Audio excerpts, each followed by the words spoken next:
세상 잡다한 것들을 리뷰하는 시간. 잡스러운 리뷰.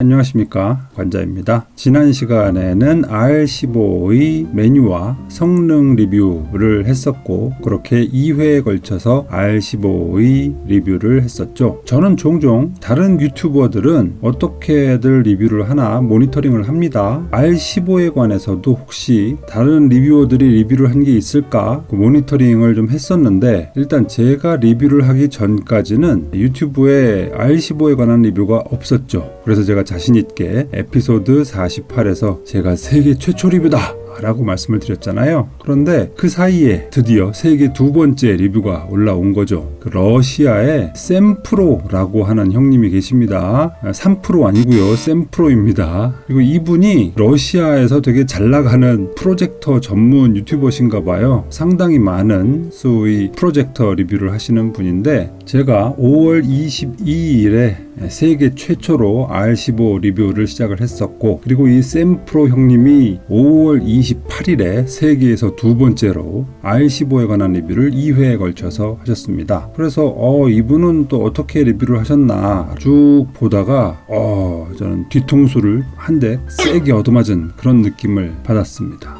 도대체 왜? 뭐 때문에 그래? 제가 지난 시간에 단점으로 이런 얘기를 한 적이 있었죠. 또 단점이라면 이 높이 조절 나사의 조절 각도가 좀 한계가 있어서 높이 조절에 약간의 한계가 있다라는 단점도 말씀을 드릴 수가 있을 것 같습니다. 네, 이렇게 높이 조절이 원활치 않다. 그러면서 제가 이제 에피소드 48에서 이렇게 동영상까지 보여드렸습니다. 높이 조절용 나사, 그리고 나사 구멍이 있는데요. 이것과 관련돼서도 아쉬움이 좀 있긴 합니다. 이것도 역시 이 에브리컴사의 종특인가 모르겠는데, 높이 조절용 나사가 중간에 들어가다 말아요. 그래서 그 높은 각도를 조절을 하는 것은 전혀 문제가 없지만, 낮은 각도를 조절을 할 때는 좀 아쉬움이 있습니다. 그래서 낮은 각도로 조정을 할 적에는 이 뒤에다가 뭘 좀 받치고 있어야 됩니다. 조금 아쉬운 부분입니다. 그런데 이 리뷰는 좀 부족한 리뷰였어요. 제가 조금 더 신경을 썼어야 했었던 그런 리뷰입니다. 무슨 얘기냐? 언박싱을 할 적에 이런 얘기도 잠깐 드렸습니다. 그리고 높이 조절용 나사가 들어있네요. 웬일로 두 개를 넣어줬네요.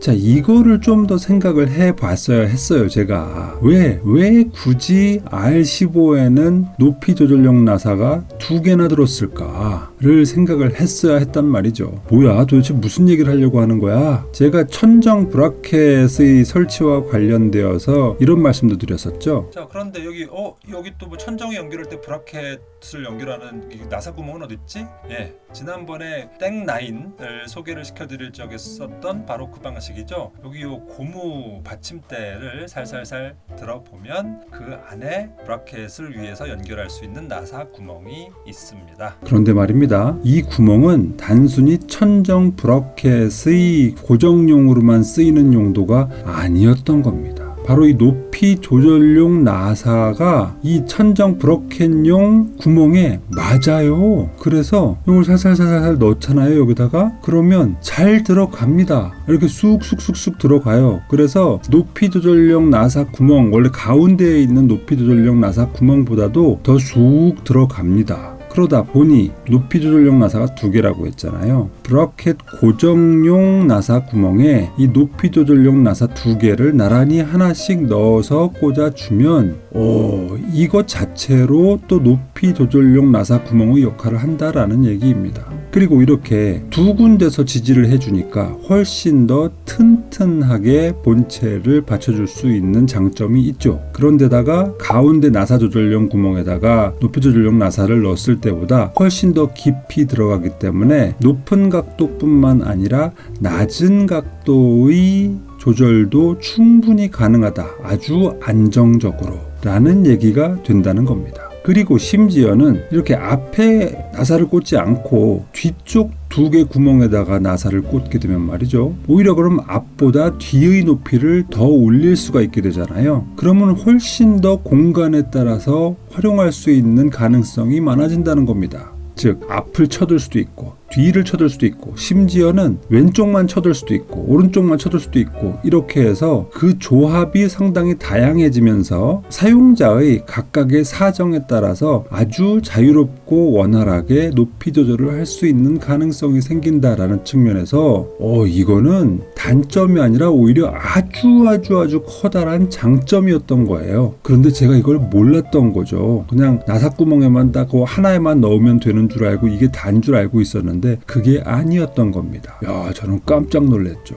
그러면서 새삼 이 에브리콤이 이렇게 세심하게 신경을 썼다고? 아니 그럼 신경을 썼으면 썼다고 좀 알려주지. 그걸 왜 티를 안 내? 이런 거는 광고 같은 데다가 내면은 아주 호소력이 있는 그런 아이템 같거든요. 왜냐하면 프로젝터를 딱 수평으로 맞추기가 사실상 그렇게 쉽지가 않아요. 환경이 되게 다양하기 때문에 자칫 잘못하면 약간 삐뚤음하게 나오기가 쉽거든요. 그런 측면에서 이런 것들은 좀 장점으로 부각을 시켰으면 더 좋았을 텐데 라는 아쉬움이 들 정도입니다. 그래서 다시 한번 말씀드리지만 지난 시간에 제가 말씀드렸던 높이 조절용 나사의 한계로 인해서 높이 조절이 원활치 않다라는 것은 틀린 말입니다. 제가 잘못 말씀드린 거고요. 오히려 반대로 두 개의 높이 조절용 나사로 인해서 그 조합에 따라 다양한 상황에서도 R15의 수평을 맞추는데 상당한 장점을 가지고 있다라는 얘기를 말씀드릴 수가 있을 것 같아요. 이게 단점이 아니라 오히려 아주 큰 장점입니다. 이것을 제가 미리 알아채지 못하고 생각조차 하지 못해서 본의 아니게 잘못된 정보를 제공해드리게 된 점은 여러분들께 사과를 드립니다.